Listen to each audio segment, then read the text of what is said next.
As for the G5 bowl counts, we're currently at 21. I could go through all of 26. the 26. Sorry. Okay. 26 teams that are there. I could go through all of them, but you don't want to hear all of that. I will just add, because I know you guys have been listening all year. You've been weekly listeners. I'll just talk about the new additions. We have Miami Redhawks, Buffalo Bulls, Bowling Green Falcons, East Carolina Pirates, Northern Illinois Huskies, Texas State Bobcats, and Arkansas State Red Wolves as our new teams. When I'm looking at these teams, I've got a couple teams that stick out to me. And it's Texas State Bobcats, Northern Illinois Huskies, East Carolina Pirates, and the Buffalo Bulls. And they're for two different reasons. Northern Illinois and Texas State, we got 2 games left in the season. I can't believe it took this long to get bowl eligible. And then Buffalo Bulls and East Carolina, I was a little surprised, became bowl eligible just going into the season when we did our season previews. I mean, I liked East Carolina, but I wasn't sure how pieces of that puzzle were going to go together. And they fired their coach mid-season. Yeah, and then Buffalo, like, they're trying to find a quarterback. Like, we're entering the season, we don't know who our quarterback's going to be. Have a lot of issues there. Like, so they're, and then you had Nick. Why am I blanking on his last name? Wide receiver Nick. Oh, Nick McMillan. McMillan go down with a knee injury, so that things look bleak, but they've turned it around. So 4 different teams that 2 of which I'm kind of different ends of the pendulum. Yeah, the East Carolina one, like, just surprises me, right? Like, who would have thought a team that fired their coach mid-season would make a bowl game? And man, they've ever since the coaching change and the change at quarterback from Jeff Garcia to Caton Hauser, this has looked like a different team.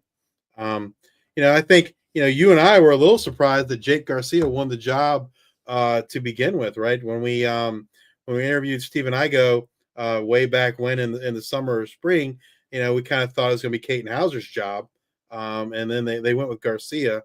It makes you wonder, like, if they went with Caton Hauser throughout the year, like, maybe Mike Houston would still be the coach there, and maybe they'd be talking about potentially playing for an AAC championship, right? It's kind of crazy how, like, potentially one decision can change. Maybe that highlights why he wasn't the coach. Maybe that highlights why he was fired. Absolutely. I mean, but it's crazy, like, to think, like, in an alternate universe, what it could look like, just based on who your starting quarterback is. But you see that happen time and time again in college football. And that's going to wrap us up this week. That was a little bit longer, but it was great. I hope you guys enjoyed it. We had a lot of people watching online, YouTube, X. Make sure you go out, you follow us if you like what we do. Show us some love out there on Twitter. Come back and join us next week as we discuss what happened in Week 13, as well as look forward to Week 14 of the 2024 season. And as always, bring you up to date on all the latest news and happenings from the world of G5 college football. If you're watching us on YouTube, please hit that like and subscribe button. If you're watching us on X, please give us a retweet, a like, and a follow. And if you're listening to us on Apple Podcasts or Spotify, please subscribe and leave those 5-star ratings and reviews. Thank you all for your support. Until the next time, we are the G55.